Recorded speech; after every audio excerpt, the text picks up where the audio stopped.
আসসালামু আলাইকুম প্রিয় শিক্ষার্থীরা, আর লার্নিং থেকে সবাইকে শুভেচ্ছা জানিয়ে শুরু করছি আমাদের চতুর্থ শ্রেণী আমার বাংলা বইয়ে। আজকে আমরা যে কবিতাটি পড়ব তা হলো মোদের বাংলা ভাষা। মোদের বাংলা ভাষা কবিতাটি লিখেছেন সুফিয়া কামাল। তাহলে প্রিয় শিক্ষার্থীরা, তোমরা অবশ্যই কবিতাটি বারবার পড়বে। আমি তোমাদের সুবিধার্থে শুধু এই কবিতার প্রশ্নের উত্তরগুলো দেওয়ার চেষ্টা করব। তাহলে চলো প্রিয় শিক্ষার্থীরা, আমরা প্রশ্নের উত্তরগুলো দেখি এবং পড়ি।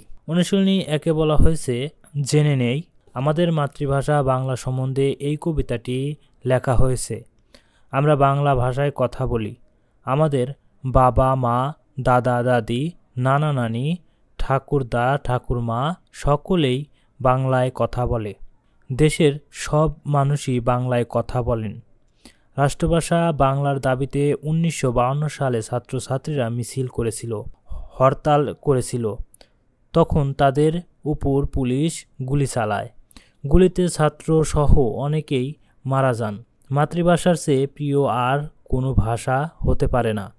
বাংলাদেশের সব মানুষের মনের কথা, আশা ও আকাঙ্ক্ষা মাতৃভাষাতেই ভালোভাবে প্রকাশ করা যায়। বাংলায় কথা বলার সময় বিদেশি ভাষা ব্যবহার না করা ভালো। এরপর অনুশীলনী 2-তে বলা হয়েছে শব্দগুলো পাঠ থেকে খুঁজে বের করি, অর্থ বলি এবং নতুন বাক্য লিখি। তাহলে চলো প্রিয় শিক্ষার্থীরা, এই শব্দগুলোর অর্থ আমরা বলি এবং এই শব্দ দিয়ে আমরা বাক্য তৈরি করি। কামার। কামার শব্দ অর্থ যারা লোহা, পিতল ইত্যাদি দিয়ে জিনিসপত্র তৈরি করেন। কামার দা, বটি, শাবল ইত্যাদি তৈরি করেন। কুমার, যারা মাটি দিয়ে হাড়ি, পাতিল ইত্যাদি তৈরি করেন। কুমারদের মৃৎশিল্পী বলা হয়। সহ্য করা, সওয়া, মেনে নেওয়া। কেউ মিথ্যা বললে তা সহ্য করা যায় না। জ্ঞানী, যার অনেক জ্ঞান। জ্ঞানীর কলমের কালি শহীদের রক্তের চেয়েও উত্তম। মনীষী, শিক্ষিত জ্ঞানী গুণী ব্যক্তি বা মানুষ।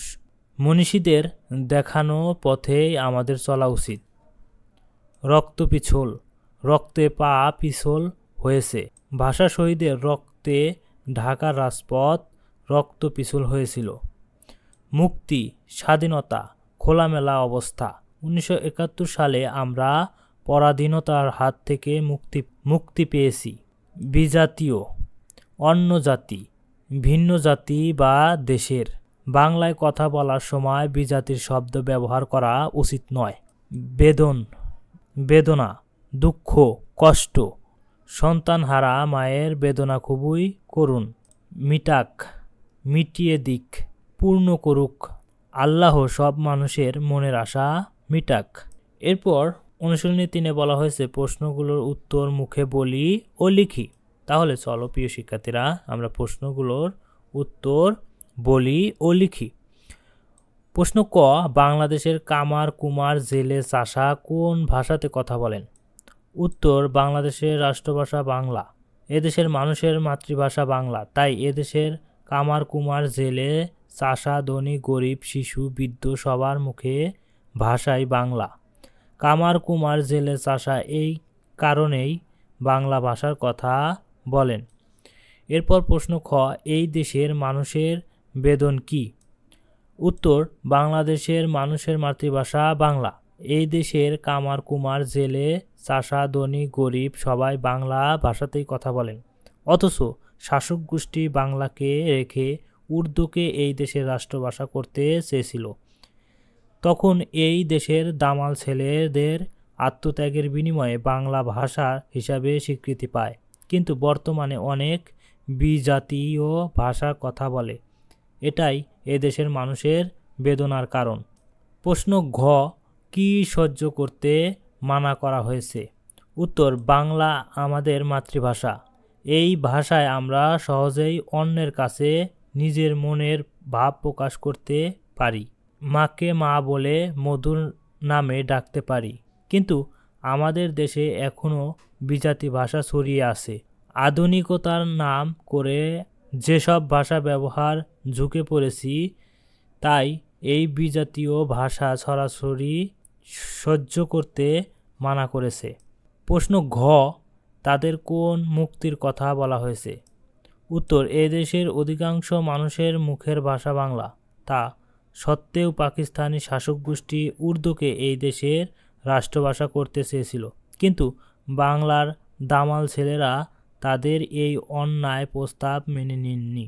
বাংলাকে রাষ্ট্রভাষা করার দাবিতে তারা রাজপথে মিছিলে নামেন। পুলিশ এই মিছিলে গুলি চালালে অনেকে শহীদ হন এবং তাদের রক্ত রাজপথ রঞ্জিত হয়। তাদের আত্মত্যাগের মধ্য দিয়ে বাংলা রাষ্ট্রভাষার স্বীকৃতি পায়। শহীদদের রক্তের বিনিময়ে বাংলা ভাষার মুক্তি পাওয়ার কথাই উক্ত বাক্যে বলা হয়েছে। প্রশ্ন বাংলা ভাষাকে সহজ সরল ভাষা বলা হয়েছে কেন? উত্তর, আমাদের দেশের মানুষের মুখের ভাষা বাংলা। একটি শিশু জন্মের পর প্রথমেই তার মাকে বাংলা ভাষায় মা বলে ডাকে, তাই বাংলাকে আমাদের মাতৃভাষাও বলা হয়। এদেশের ধনী গরিব, শিশু, বৃদ্ধ, কামার কুমার, জেলে, চাষা সবার মাতৃভাষা বাংলা হওয়ায় এই ভাষায় সহজে তাদের মনের ভাব অন্যের কাছে প্রকাশ করতে পারে, তাই বাংলা ভাষাকে সহজ সরল ভাষা বলা হয়েছে। এরপর অনুশীলনী 4-এ বলা হয়েছে, কবিতাটি পড়ে কি বুঝলাম তা সংক্ষেপে লিখি। আমরা লিখতে পারি, কবিতাটি পড়ে যা বুঝলাম, বাংলা ভাষা আমাদের মাতৃভাষা। আমাদের দাদা দাদি, নানা নানি, ঠাকুরদা ঠাকুরমা সবাই এই ভাষায় কথা বলেন। এদেশের সাধারণ খেটে খাওয়া মানুষের কাছেও বাংলা ভাষা খুব সহজ সরল, তাই সবাই এই ভাষায় কথা বলে। তা সত্ত্বেও শাসক গোষ্ঠী বাংলাকে রেখে উর্দুকে এই দেশের রাষ্ট্রভাষা করতে চেয়েছিল। আমাদের দেশের দামাল ছেলেরা তাদের সেই অন্যায় প্রস্তাব মেনে নেননি। তারা নিজেদের রক্তের বিনিময়ে এই ভাষা স্বীকৃতি ছিনিয়ে আনেন।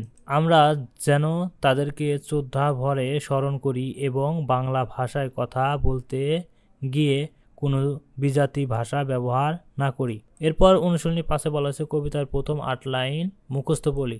অবশ্যই 8 লাইন মুখস্থ বলবে। এরপর 6-এ, কবিতার প্রথম 8 লাইন বই না দেখে কিভাবে লিখি। তোমরা প্রথমে দেখে কবিতাটি প্রথম 8 লাইন মুখস্থ করো এবং না দেখে লেখো। এরপর অনুশীলনী 7-এ বলা হয়েছে, আমার প্রিয় মাতৃভাষা নিয়ে 5টি বাক্য লিখি। আমরা লিখতে পারি, বাংলা আমাদের মাতৃভাষা। এই ভাষায় আমরা মাকে মা বলে ডাকি। আমাদের পূর্বপুরুষরাও এই ভাষায় কথা বলেছেন, আমরাও বলছি। আমাদের পরবর্তী প্রজন্মও এই ভাষায় কথা বলবে।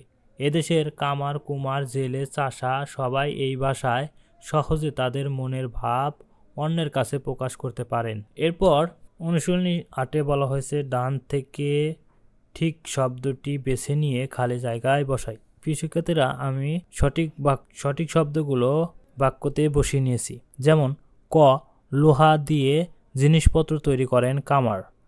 খ, মাটি দিয়ে জিনিসপত্র তৈরি করেন কুমার। ঘ, যার অনেক জ্ঞান আছে তিনি হলেন জ্ঞানী। রক্ত দিয়ে পিছুল হয়ে যে পথ, তা হলো রক্তপিছুল পথ।